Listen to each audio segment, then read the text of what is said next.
Okay, so welcome to the Node.js Build Working Group team meeting for the 3rd of March, 2020. We'll follow our standard agenda, which was on the issue posted in the repo. I will paste in the link into the Zoom chat so that people can add themselves to the minutes as attendees, if you can. First of all, before we get started, does anybody have any announcements that they'd like to share?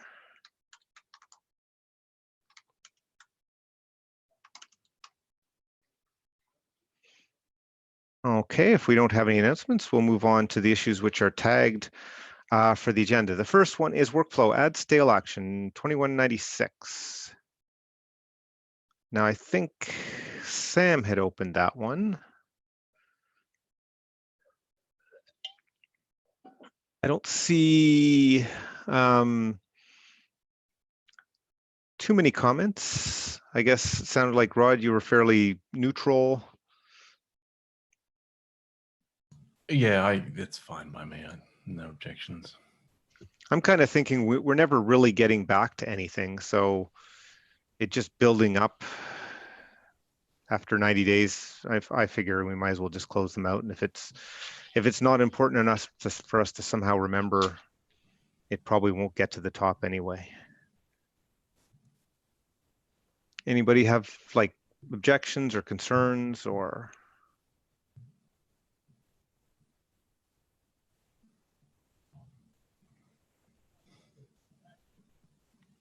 So is it fair to say, no objections from those who were at the meeting? I think it's a great idea.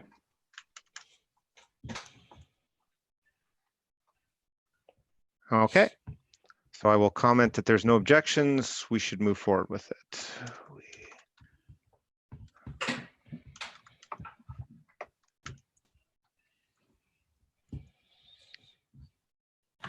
Okay, sorry, just taking the note in the minutes too.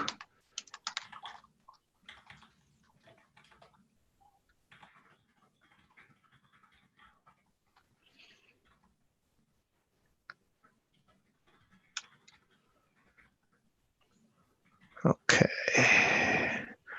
I guess there's two. There's workflow add stale action and 2190 enable stale bot.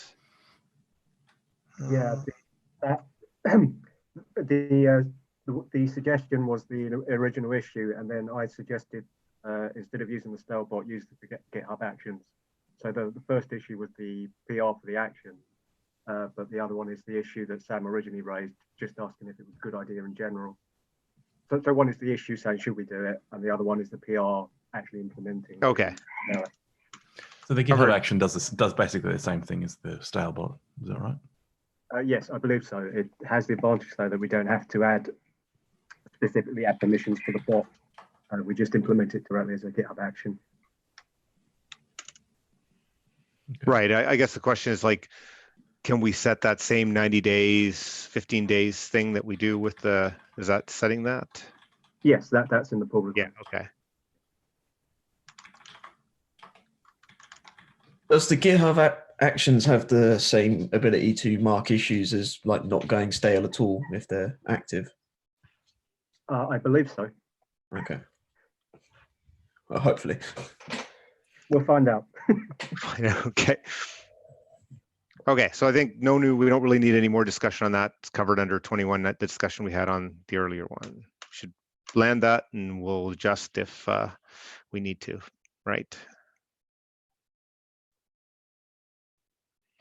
Okay, the next issue is platform requirements for Node.js 14. Richard, you'd open this. Do you want to give us an update and sort of highlight what we need to answer? Yeah, it's progressing. I saw we've got Mac 1015 release machine added this week, and Zhao has updated the PR some updates for the Windows platform into core. So far, there's nothing that's emerged that looks like it might be an issue in terms of. I think the biggest potential issue was the Macs. There is some discussion about using DevToolset 8 across the board. I guess that's that's just ongoing in the issue. Unless anyone else is aware of anything that sort of is on the horizon that needs a bit more than just time to do it. I think that's just sort of ticking along. So if I summarize the update, it's that we're leaving the minimum GCC level at 6. We will likely test or release, we'll actually probably release with DevToolset 8 on some platforms. And then, have a mixture of testing, hopefully across GCC 6 and 8 on the other Linuxes. We're moving up Mac OS to 15 for Mac OS. Is that the, is that going to be the minimum level or just the release level? That's the release level, but we probably should up the minimum level anyway because it's quite low. I think it's 10.10 or something on 12, which is a good several years now old.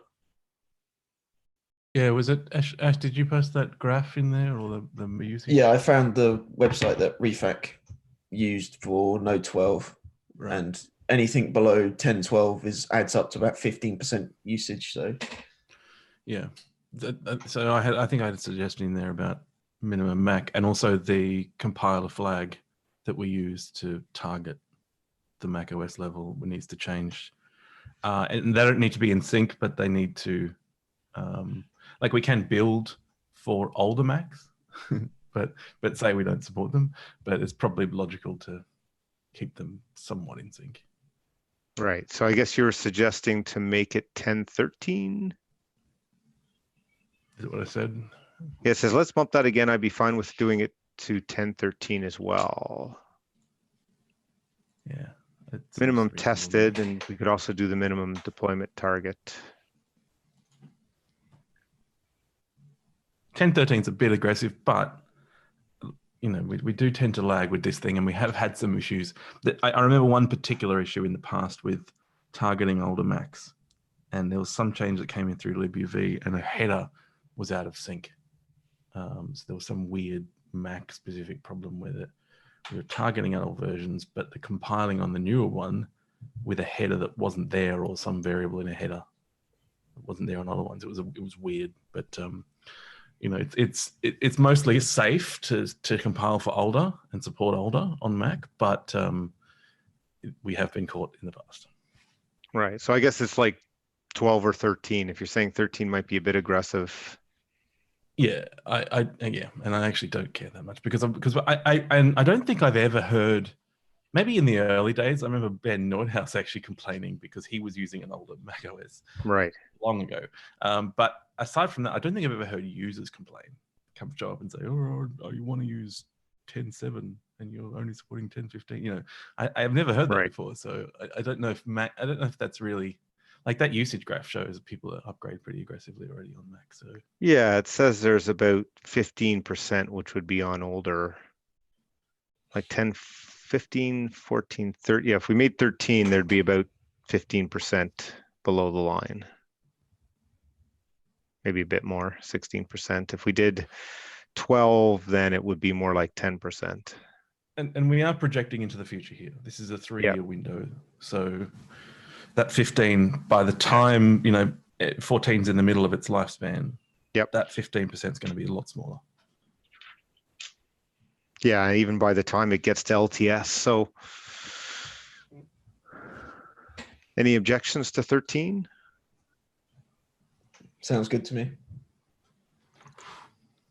Okay, and then in there, I guess Windows is the other one. Yeah, Joel put a pretty comprehensive update to Windows in there, I think, didn't he?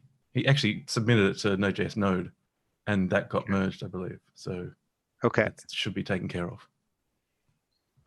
So I guess in terms of next step, Richard, could you maybe update a table or whatever, basically something which summarizes what we've agreed to do?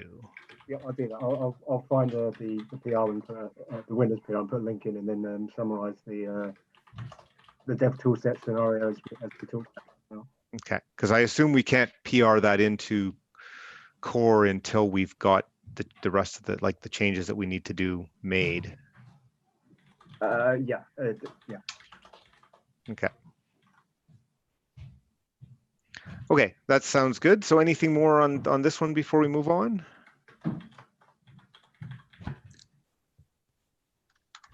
Just gonna take a quick note. What has been discussed? General.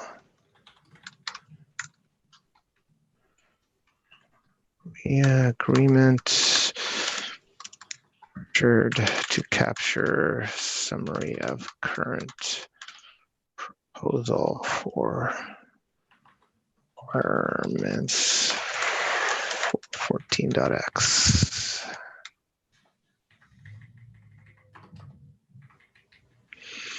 Okay, then the next issue is provision Mac Minis at Nearform as OS X machines in Jenkins CI. Ashley, I think you've been running with that. Yeah, this is 95% there. I've added them to all test CI jobs. The only one that's missing is libuv, which I think is due to a JIT failure. But seeing as they're dropping JIP, I'm going to leave that, see what they decide to do before I try and add it back again. I might have to PR in some stuff to get CMake on them so that libuv doesn't break on any of them. But aside from that, everything from my end is done. And I assume Rod's done some stuff on the notarization today as well. Well, yesterday. Yeah. Yeah, that one wasn't Yeah. tagged. Actually, probably should be.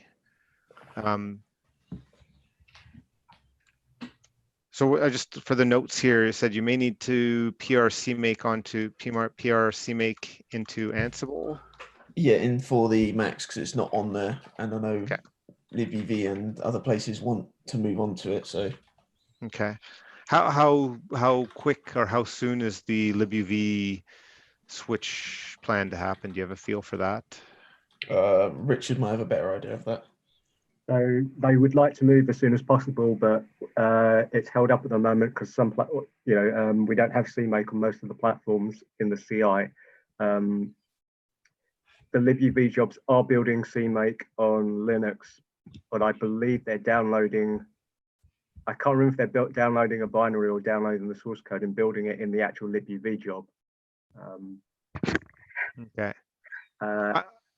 And yeah, I think the platforms identified in the CI as failing at the moment are Macs and but there is a PR in libuv to remove GYP support, and the platforms failing at the moment are Macs and ZOS. And there is another issue that's not in the agenda but in the build issues about getting CMake on the ZOS machines that we're looking at internally in IBM. Right. Okay. So I'm just getting the sense of like, if is it the strategy of just waiting for CMake to land with OS X makes sense, or is this going to stretch out long enough that we should try and get that fixed? So it doesn't necessarily have to be CMake. It's just at the moment there are 3 supported build tool chains for libuv. There is GYP, CMake, and Auto Tools, and the PR in libuv is to remove GYP support. So the remaining supported build tools will be Automake or CMake. So one of those two, if one of those two is available for a platform, then that should be enough to continue building libuv on that platform. Right, but forgetting that issue. Yep. Ashley was saying there's some problem with 10.15 on the OS X. Yes. So GYP, for reasons I do not understand, on Macs we are downloading GYP from our Jenkins.node.js.org. So we've got a copy of GYP being served from our Jenkins instance. That's currently being used on ZOS and Macs. I don't know why it's being used on Macs, but it is because libuv do not bundle GYP in the source code. So the libuv build instructions for GYP say to clone Chromium's GYP repository down and use that to build. For ZOS, we had a copy of GYP tied up because Chromium's repository could only be cloned down via the SSH protocol, and the port of Git on ZOS doesn't support HTTPS. That's the reason I believe that we have a tied up copy of GYP that we were using on ZOS, The issue with that is the version of GYP we've got tied up is 2 years old or 3 years old now, and did not support double-digit Xcode versions. So it's too old basically to build on Xcode 10 or 11, whichever one is in macOS 10.15. Right. So, but that sounds like a simple fix, right? Potentially. I mean, yeah, but as Ash points out, the question is that worth doing if they drop in GYP support? Well, that's what I was exploring, right? Like if they're going to drop it tomorrow, then no. If it's going to be a month, it might be better to just, if it takes an hour to zip up a new version and it just works, then from the Mac OS 15 side, we can just figure we're done, right? Well, I mean, we're not. Yeah, we're not. I would we're say not choose taking the easiest path. What I was going to say is we're not immediately taking away the old 10.11 and 10.10 Macs, right? No. So for libuv, libuv will continue to build on the 10.10 and 10.11 Macs, as long as we don't mess around with them. So the only question is getting libuv building on 10.15, but I mean that is almost like a new platform if we're not replacing. Yeah. Because we're not, we don't have to know. There's no installer or anything for libuv, so we don't need the notarization capability there. No, if we're comfortable, we're not going to have some problem where we upgrade to a new version of libuv. First time it runs on macOS 15 is in the Node build and it fails. But Node has its own copy of GYP. Well, but we haven't tested because we haven't tested libuv on 15, right? Like some code change goes in, and that's the risk. But if that's low enough, then I'd agree. It might still not be worth the effort.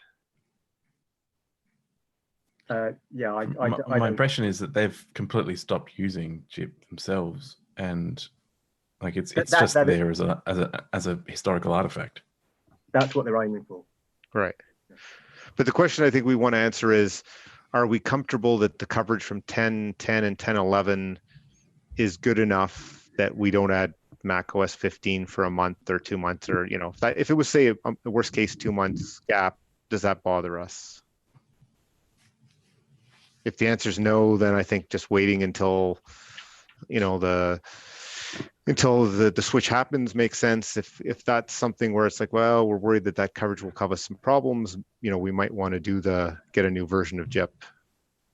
So the other thing, there is a libuv job to build Node.js with the current libuv, current master libuv, and I believe that will be using the GYP in Node. It's basically the Node source code with the libuv depths replaced. So if that's run in the libuv side before a new version of libuv is pushed, then we have coverage there. Yeah, so we're now starting to get to be it has to be something that's 10.15 specific, and then even if it is, you'll find it in that job.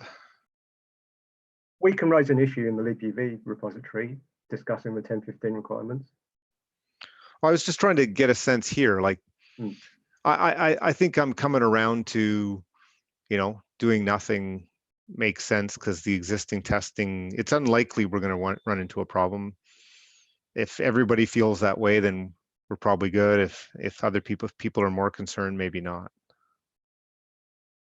So I don't know, Rod, do you have any thoughts one way or the other? Like, no, look, I just choose the easiest path here.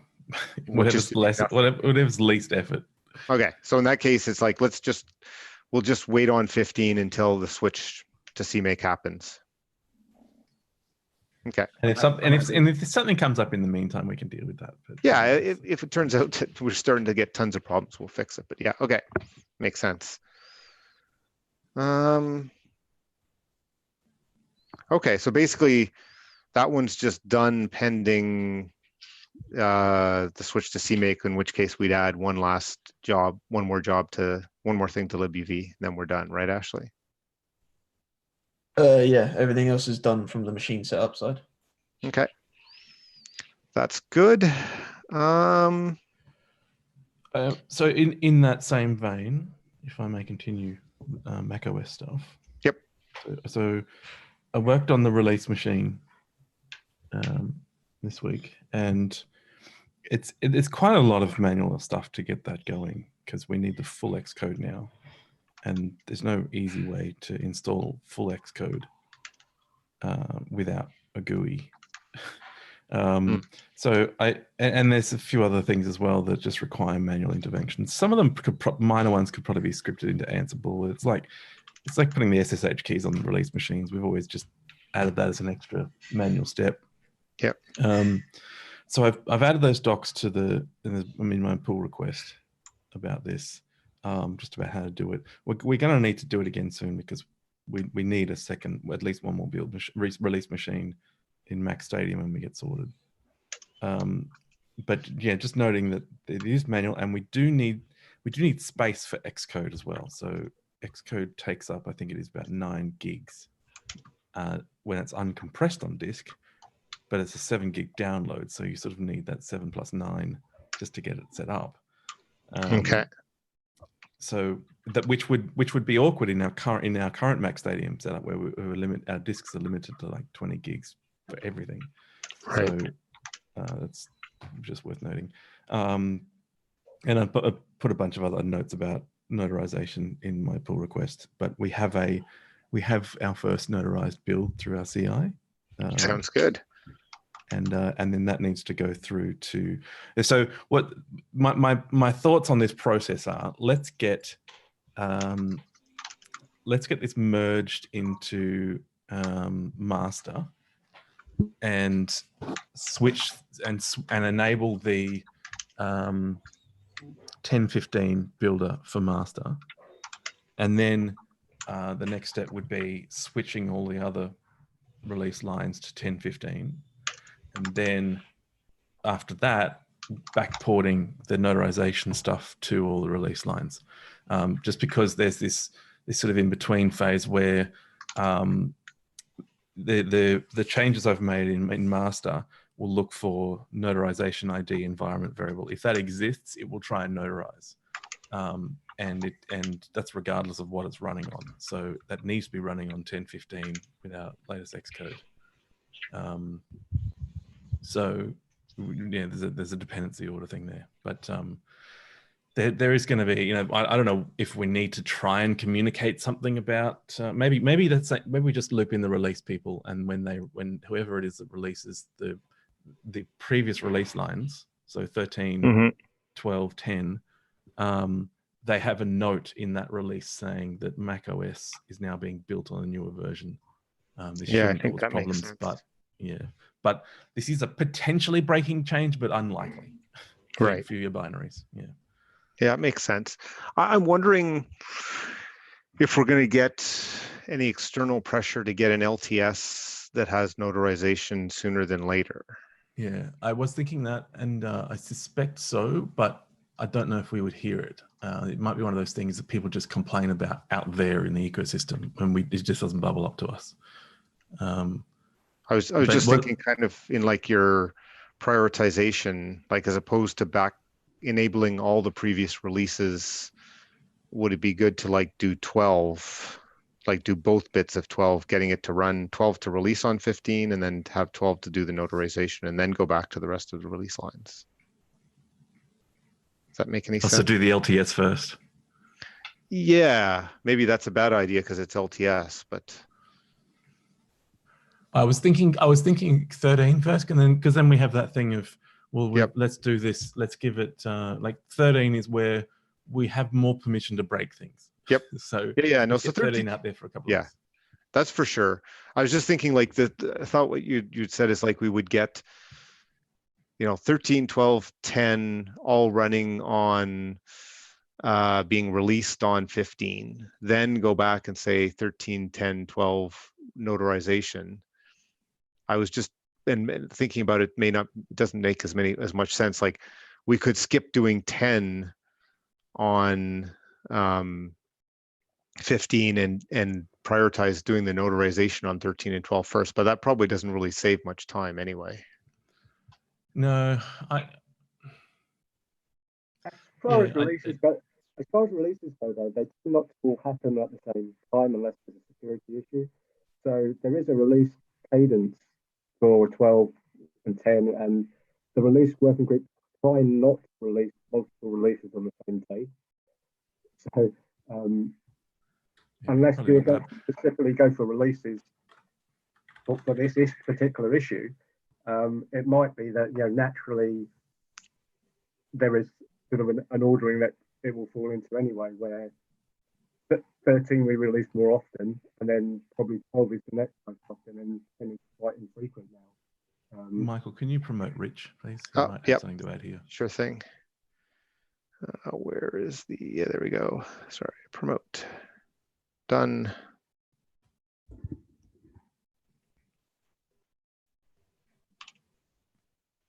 Yeah, that's a good point, Richard, that the release cadence may naturally.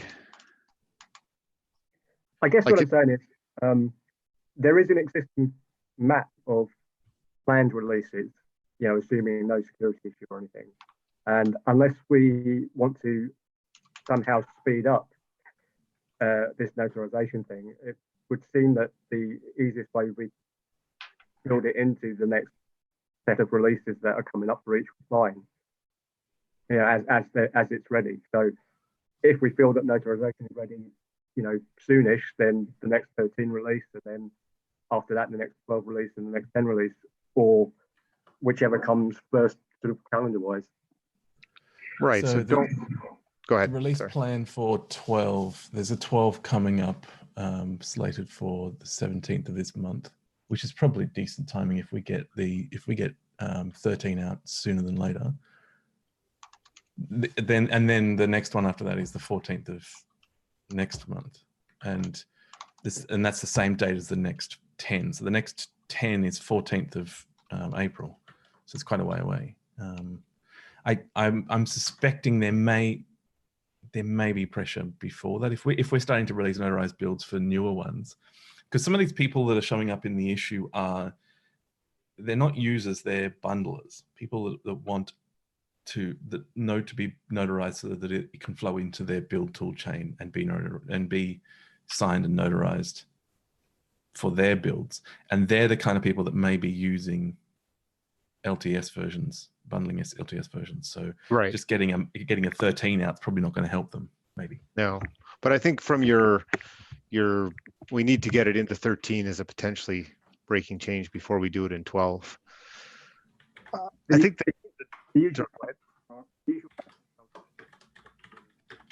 current for 2 weeks, but I mean that's not a hard and fast rule. It's guiding them. So we can expedite things if necessary, but yes, usually we would prefer things to be in 13 first. Yeah. And I think like what may just end up happening is that, which is kind of the lines I was thinking, although isn't that significant, is that we may end up in a position where we're ready to turn on notarization for 12, but haven't yet started releasing 10 on 15 yet. Just because of the way the releases, 10 releases on 10 will not be occurring as frequently as they are on 12. That's correct. Yeah, but if we miss out on this mid-March 12 release, then the 10 and the 12 fall on the same day, according to their plan in April. Okay. That's okay. I'm more concerned about getting this in 13 and seeing if anyone squeals. Sure. Yeah. Makes sense. Yeah, I'd be quite happy as long as it lands in current first. That the order between 10 and 12, even if it was simultaneous, I'm not that concerned from an LTS point of view. Because if it's been in current, it should have had enough time to surface any sort of issues. I'm assuming that if there are issues, we would know about it pretty quickly. Yeah. Hopefully. Hopefully, yeah. Yeah, and I don't think our release we don't have anything that says you have to be in a newer LTS before it goes into an older LTS. It's just that it needs. We don't. It's just a note of that being in current.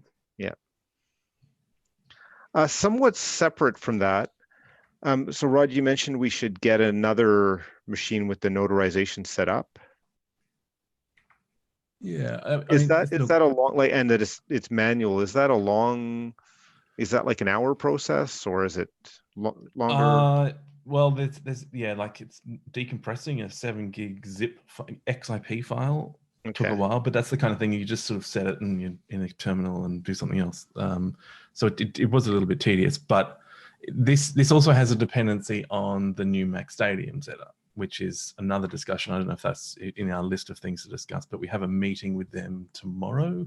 Yeah, this time tomorrow, to talk about that. And the question about, because Mac Stadium's offering Orca, which is their new containerization service, in quotes, containerization. It's a special VM/container looking thing, which is very impressive, but it's designed primarily for ephemeral machines. So you set up these images and then you use one and then blow it away. That's the ideal, but it can be used for permanent machines. So you can just set up an image and run it like with Docker. The ideal for them, and I think it'd be nice if we could try and get to the ephemeral, but I think that'll have to be part of the discussion tomorrow. How much effort is it going to take us to get to an ideal setup with Mac Stadium versus a workable one? And if it's too much effort, then it'd be good if we push for the intermediate, where we just set up these permanent images, right, and then we can get this second release machine up, and then that sort of takes the load off, and then we can work on containerization. Because my concern here is that, so Nearform, we've had machines in Nearform for a while now with the Intel benchmark machines. They're mostly pretty good, but it's not the most reliable infrastructure provider. These guys go home on weekends, and then it's like, if something happens on weekends, well, you got to wait for Monday. So in some respects, it's even worse than my garage. So unless you're on holiday, right? Right. Yeah. I mean, yeah, there's downsides to both of these. So we're throwing all our eggs in one basket right now. A single 1015 machine in Nearform. Yeah. That's not ideal. So we need to get to another one ASAP in Mac Stadium. I think maybe the best plan of attack with that would be, let's just set up a new permanent release machine on Orca, and then work on the containerization for our test machines. I think that's what's suggested in, like, Sam had opened an issue in terms of stages, and that was the suggestion, was like, let's just start out with permanent VMs. Once we understand that and that's working, move on to the ephemeral ones. The catch with that is that Mac Stadium would like a good case study from us, and I'd like to be able to give them one, because I'd like them to be able to see us as a project worth investing in, because they dropped OpenJDK was it last year or the year before, and they obviously do much more rigorous sort of assessment of the value of the projects they give freebies to. So let's be a good project for them and give them a good case study. And so if we can put in a little bit of effort and get them a good case study, that's great. So we're going to have to make that assessment of how much effort and how much people time we have. I think we're on the same page. Like, I think we should do the permanent just to get going and reduce the risk that we have. But Ashley's been looking at Orca, and I think we should continue to do that. If it turns out that it's going to take us 6 weeks to figure out how to make that work, then maybe not. But I really don't expect that. I expect it to be much smaller than that. And so we'll take the first step, and then hopefully just a little bit more work. Just to quote what was said to me, they helped another open source project get set up on Orca, a prominent one, and in the that they didn't get the full ephemeral thing going, but one of the things they can say is that about that project is that we migrated large open source project migrated from our old infrastructure to Orca in less than a day. That's the kind of thing they want to be able to say. So if we show up and we say, it's going to take us 6 months to, it's just not that helpful to them. So they want a bit of bang to say, we help Node. They may not even mention Node, but an open source project do this, this, and this, and bam, Orca's amazing. So let's just be conscious when we go into the discussion. Okay. Like if it's can we spend a day together, Ashley and them together, to see if they can get something working? and you come out at the end of that day with something going, that Yeah. that sounds like it's worth doing, right? And they're really keen to help us as well. So we've got Right. this DevOps guy in the call tomorrow. So they're keen to actually throw people resources at us too. Right. And this is, I think this is a really good experiment for us as well, because there's a number of us keep on talking about moving more of our infrastructure to container, ephemeral containers. And I know Google was keen to throw some resources at that as well, and because their infrastructure is much more set up for that. But we're not. We haven't been. So if we can get some of that pattern working in our CI, then it's a good step in a good direction. Okay, no, that sounds good. So yeah, I mean, I think and if we could, if it was like a 1-day work together and we've now got something, that sounds like a win for us too. So yeah. The reason I'd started that discussion is I wanted to see if there was an opportunity to get, like, I was thinking you wanted to set up a second machine in Nearform for the release machine, and there are these manual steps. I was just wondering, like, could we get somebody else like Ash to run through those manual steps for the second machine, maybe with you sitting there, since it's release machines.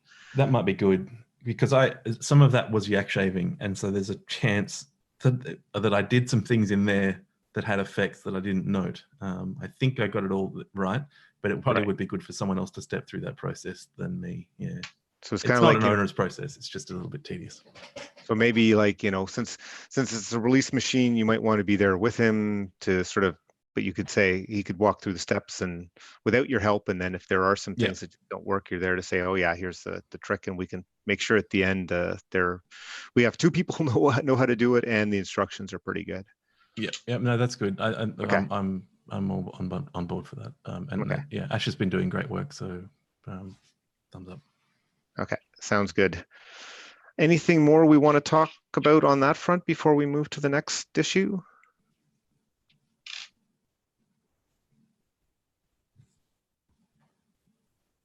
Okay, so the next one was the Node.js commit queue number 1, which Rich had added, and luckily Rich is now here, so he can talk to it.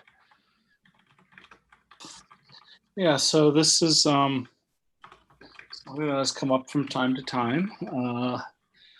5 years ago, we had a Jenkins job that was set up, I believe, by Alexis Compile.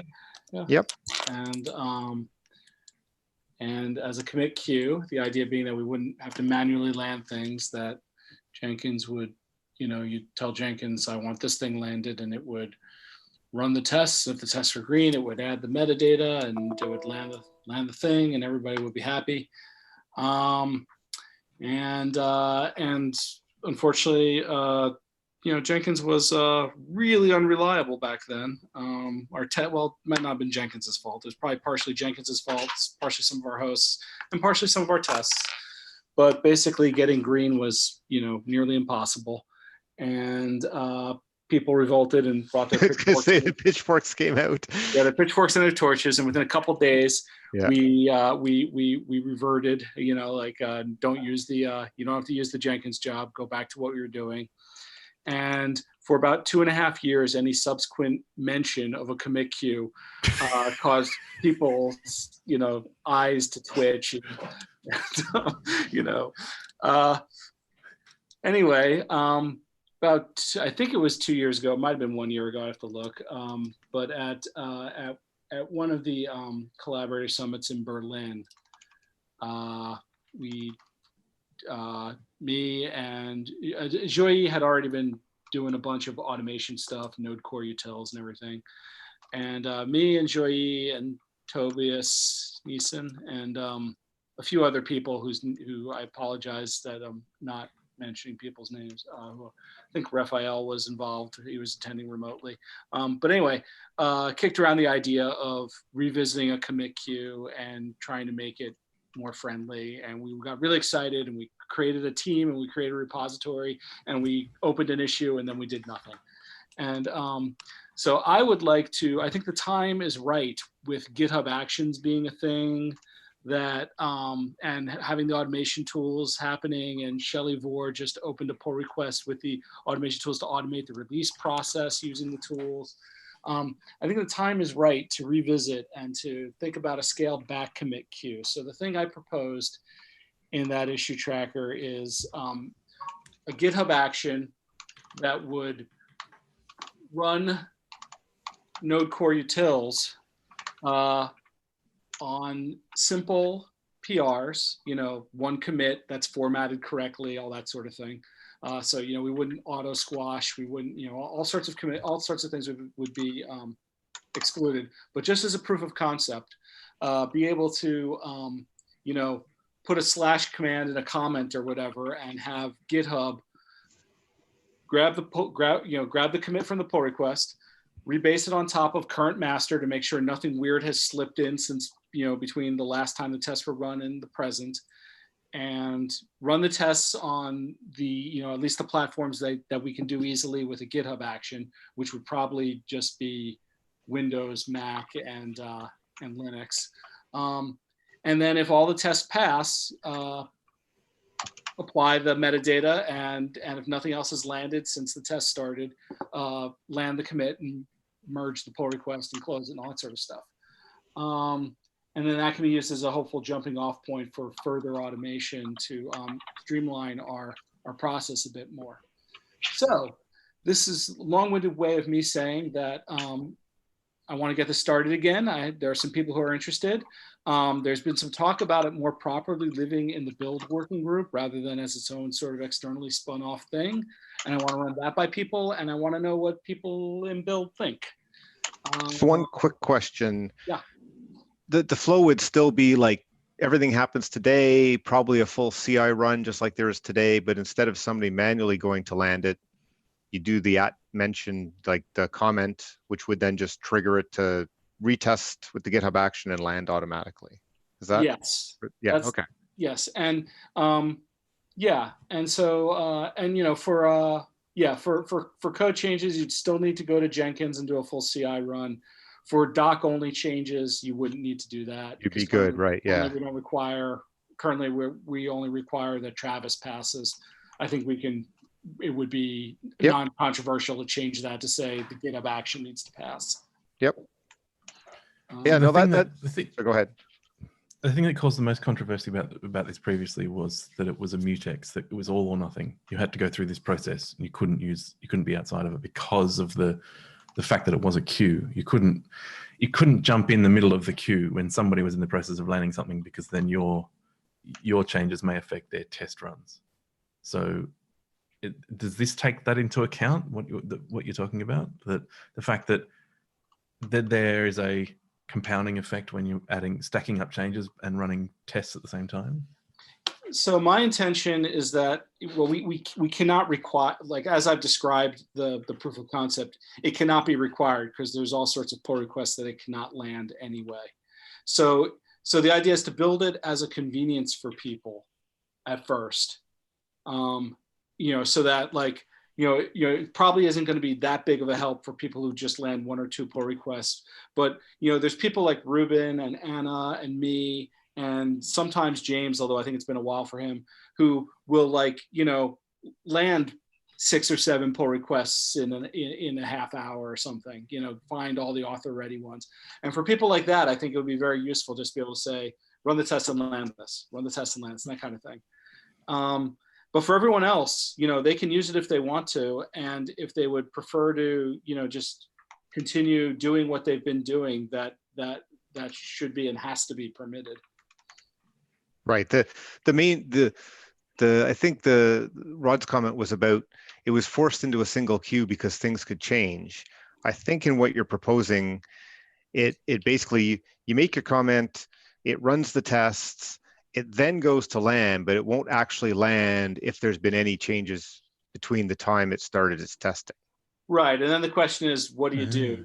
What does the GitHub action do? Does it just say, sorry, I couldn't land because someone else landed stuff, please try again later? Or does it start rerunning its tests and automatically kick itself off, which could result in some interesting potential problems of its own. So I probably wouldn't do that at first, but maybe, I don't know. Anyway. Yeah, but to answer Rod's question, nobody should have to use this because it can't apply to everything anyway. I think since then as well, our infrastructure does a lot more rebasing, and that was one of the problems before, was this the Git alignment. Whereas now, like when we run tests, there's an automatic rebase in there, and it's just sort of given for granted. And if that's just built into the process, that takes away some of the reasoning, I think, originally for making this a mutex. Yeah. But I mean, I think you do have to, like, you can't assume nothing else has landed, because then you could still get the problems where something else lands, the interaction causes a failure. But it sounds like an excellent step where, okay, it may fail on you, but we'll see how much of a problem that is. Like, it may not actually be that big a deal. And I mean, you know, we could also just do what people like right now. What happens if someone lands code while you're in the middle of a Git node land is, I imagine most people just do, you know, when they go to push and then they just do, you know, fetch and rebase. And True. Then, you know, and probably don't bother rerunning the tests or anything. So if the GitHub action sees that and automatically fetches and rebases and runs the tests again, that's probably an improvement. Yeah. Well, actually, yeah, because if a PR has a successful CI run, we just go ahead and land things. That doesn't mean that other things haven't landed in the meantime anyway. Yeah, and this has caused problems from time to time. But this isn't making it any worse. Right. Yeah. Yeah. Like, it's just doing exactly. The worst case scenario, I think the worst case scenario is that the GitHub action is useless and nobody uses it, and it's a failed experiment. Like, you know, if it's not useful, people just won't use it. But I'm more like, it may not need that last check. Because basically I think what you said is it will rerun the tests once they're complete. If there had been a change since it ran the tests, it wouldn't in fact land. Let's not get into implementation details. Right.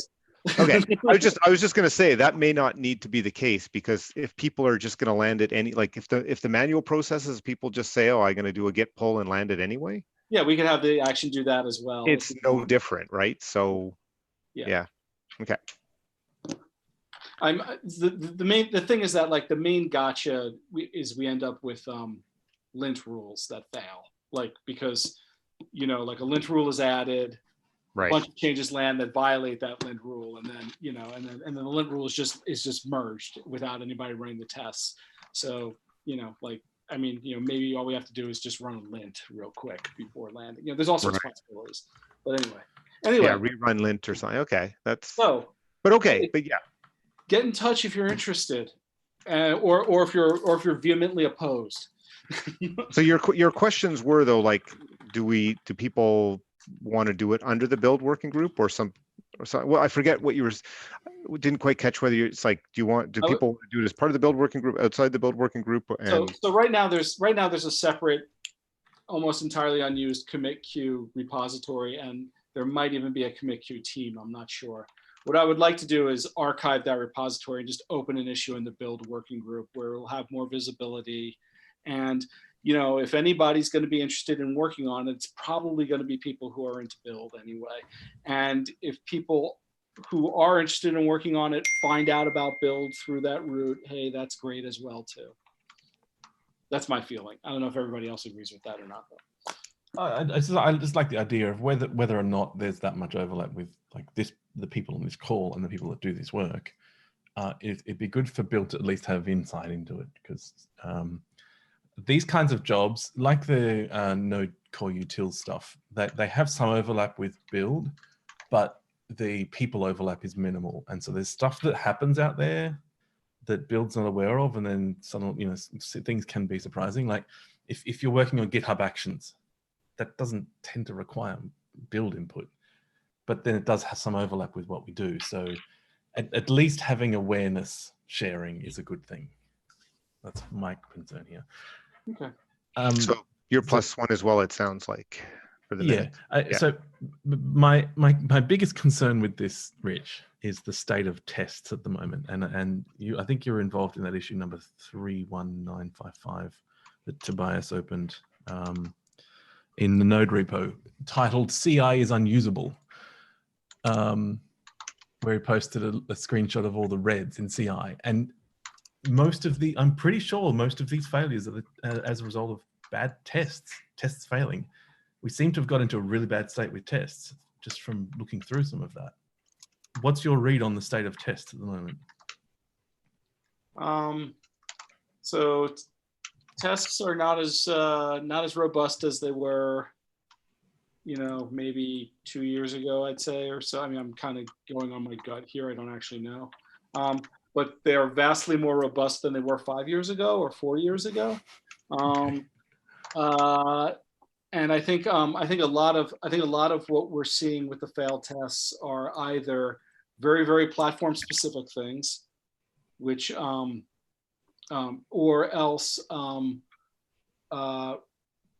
infrequent race conditioning things that might be actual bugs in Node core, but regardless are things that it probably would be legitimate to just mark them as flaky tests and move on for purposes of this process. I do think, as always, boy, we could really benefit from having some people with some Windows expertise who could really dive in on and debug the Windows failures at a very deep level, because we have a few people who are like that, but asking them to handle all these tests is asking an awful lot. So I will maybe put John on the spot. I know you're with the Electron team, but do you have connections or the Windows kind of knowledge that Rich is mentioning? I personally don't have that Windows knowledge. And I'm trying to think if there's anyone on the Electron team I could ping on that. I mean, Go ahead. So I was going to say, we run a lot of node tests as part of the Electron CI. So I mean, I could reach out and see if anyone would be interested. But I don't have anyone off the top of my head right now. We should just take all the automation that the Electron team does and copy it. But I have to go. I have a meeting at the top of the hour, so I'm going to leave now. I arrived last and leave first. Sorry about that. But Sure. Thanks, Rich. Okay, thanks everybody. So John, yeah, I didn't want to put you too much on the spot, but just if you can think about that from the Microsoft Electron Windows kind of side, if there is anybody or anything that makes any sense, because it does seem to come up as we struggle with our automation on that platform, I think. Okay. It is specifically with the tests or with like CI automation in general? I guess maybe I misspoke. I think it's more not necessarily the automation, but getting the tests to be consistently pass. Okay. Yeah. Not necessarily to run. So it may not really be an automation thing, but just getting it to the point where the automation runs consistently well, but probably mostly because the tests are flaky due to some reason. Yeah.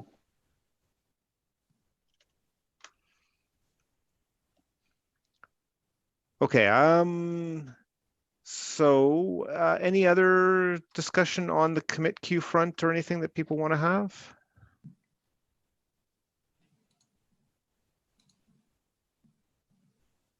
Okay, if not, since we have a little bit of, I guess we're right at time, but John, since it's your first meeting, I just wanted to see if you had any questions, wanted to ask the other team members anything, introduce yourself some more. I know you have done through the issue, but just give you the opportunity to kind of speak up a bit if you wanted to. Yeah, sure. So, I'd open up the issue just to say, I'd like to help out as I can. I'm actually going to be pairing with another one of my coworkers, Charles Kerr. He couldn't make the meeting today. And the idea is hopefully between the two of us, we can cover like a day a week. As far as, I guess at this point, like I've been kind of looking at the issues and just kind of watching where things go. And I'm not sure exactly where I can be the most useful. Though the one thing that in the discussion about the kind of automating the merge process, the one area I debated looking into is seeing if so I know like GitHub Actions has been moving more like there's more agents available, including like I believe there is now an ARM64 on Linux agent available. So I debated spending some time just looking into seeing if there are other platforms that could be moved over to GitHub Actions, but obviously I don't want to, if there are more pressing issues that I could be helping with, I'd be happy to look into that as well. That's kind of where I'm at this point, if that makes sense.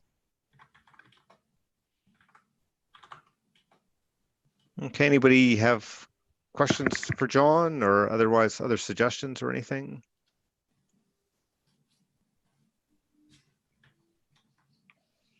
Okay, if not, I guess, just want to say definitely welcome, and we can continue to talk through the issues and all that. And again, if you want to chat with any one of the team members, really, I think you can reach out. We can set up something to help figure out which issues are priorities and that kind of stuff, where if you have a list of ones that look interesting, get our help to get involved. Okay. Okay, so I think then we're just a few minutes after. So thanks for everybody who attended and anybody who's been watching on the YouTube channel. And we'll see everybody in GitHub and in the next meeting in a few weeks. Thanks. Thank Bye. you.